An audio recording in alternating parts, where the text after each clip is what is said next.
I'm gonna wait till a few of y'all get in here, man. What's up? How y'all doing? Happy New Year. Happy New Year. Happy New Year, everybody. Oh my goodness. Man, I'm super excited about what's going on and what's about to happen in this new year. How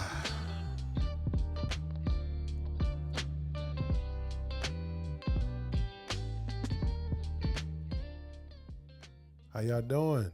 How y'all doing, man? Hey, man, welcome to the YouTube channel and Facebook of Gil Garrett, Mr. Trust the Process, man. I appreciate y'all tuning in. Just like the title said, I told you when the new year kicks off and we're going to get going back into, the swing of things. Listen, man, I completed my final term on the Pontiac School District, and I got to say that last 6 to 7 months was a banger. It was a banger, man. But I learned so much about of myself and my calling, my assignment, and people who have been following me for years understand that the Pontiac School District was my assignment, and it still is a part of the assignment. And it allowed me to go into spaces across the country to learn about and to learn about school districts, specifically public education, right? But then I have a burning question. And this is for all my board members who are current board members. Tap in. If you would like, call me. I'll get you set up, get you on here, or I'll send you the link to come on live. Current board members, previous board members across the country who's going to see this. We got a series called Education is a Civil Right. You saw the title. Education is a Civil Right. And it's going to be a community discussion around public education that's going to happen from school board members across the country, because we need to have this conversation. We need to have the conversation, and then there needs to be some solutions to this conversation. And what do you mean, Gil? What do you mean solutions to this conversation? Who is responsible when something happens in a school district? Who is responsible? Because what I've seen over the last 2 decades is this merry-go-round. A merry-go-round of when people throw rocks and hide their hands and really blame other people for things that they are responsible for. Who's responsible? And those are some of the conversations that we are going to have. Those are some of the conversations that we're going to talk about. And just like law enforcement, I'm coming to find out some similarities.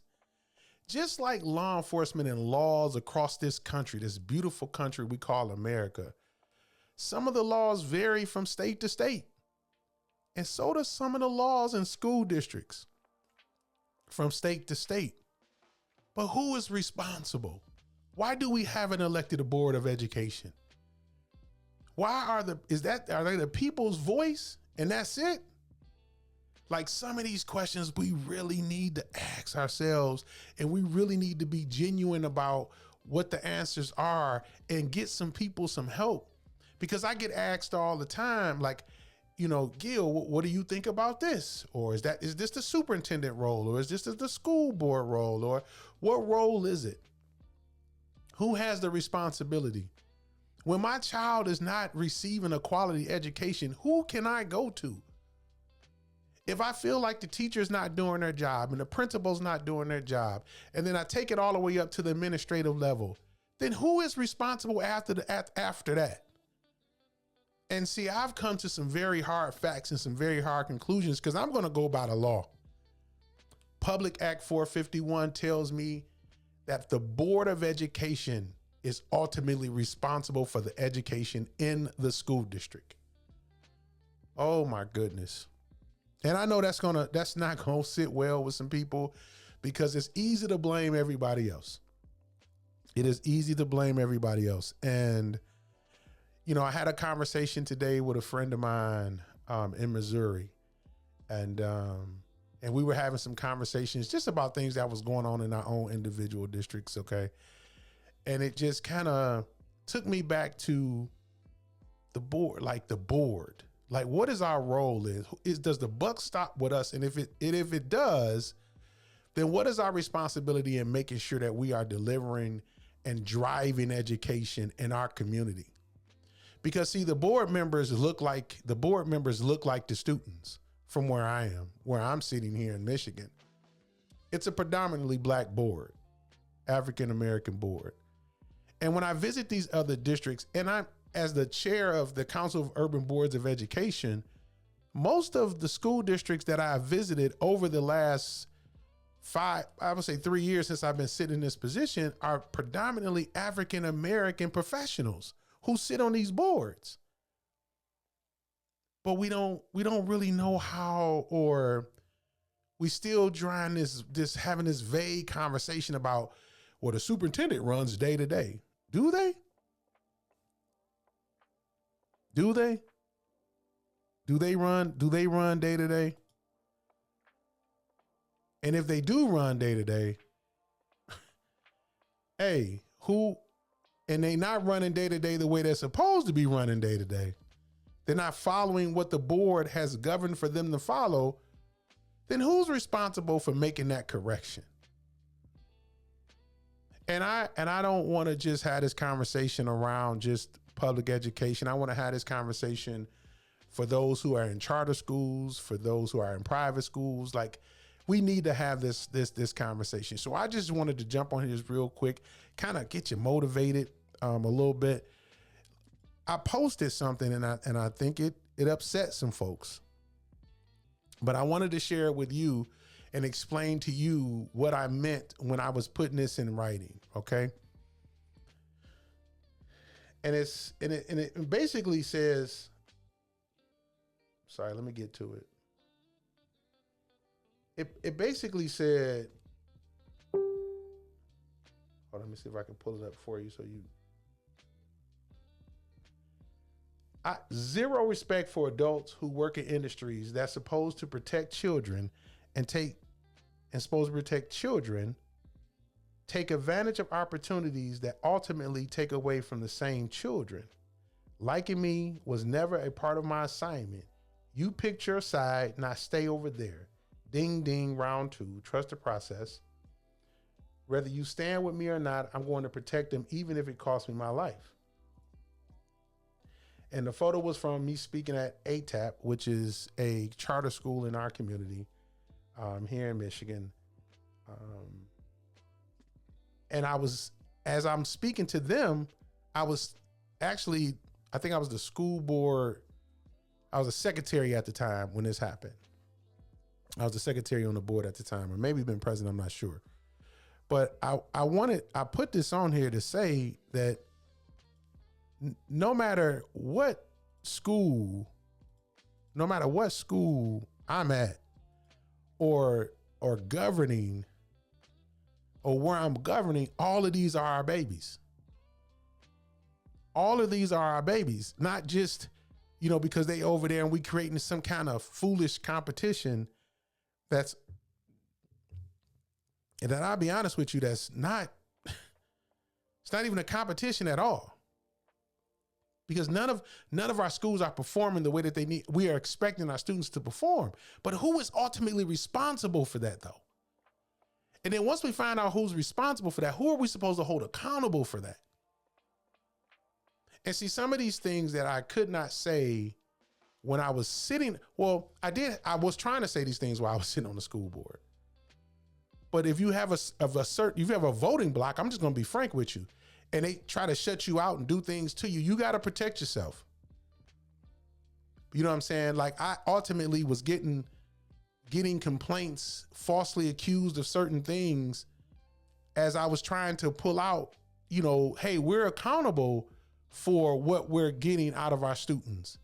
But some people were totally against that and they took a different route. So, I challenge anybody. I try to get folks to use their own platforms to do what they need to do. And this is not something that's supposed to be controversial. This is not something that's supposed to be a bad thing. We're supposed to be trying to figure it out, because Black kids and brown kids, black kids specifically, is losing across the country, period.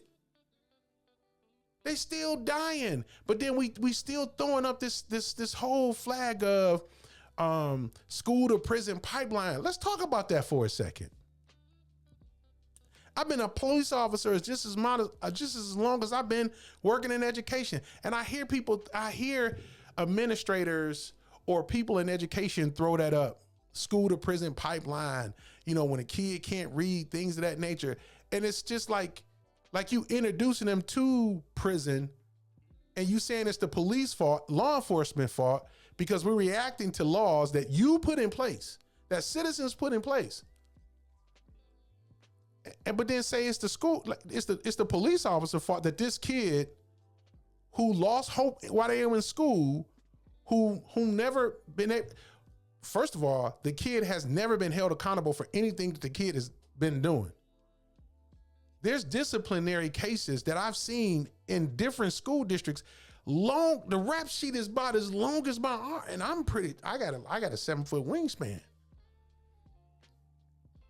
Assaulting teachers, assaulting parents, assaulting students, throwing tables, year after year after year, and passing them on year after year after year, passing them on year after year after year. And then the kid gets so out of control, then they say, okay, well, we're gonna expel them. After they done something 10, what kind of help is that for the child? And is it ultimately the child's fault? Because they get to a certain point where nobody wants to deal with them. The behavior gets so out of control. We're not putting them in real programs. And we get money to have real programs.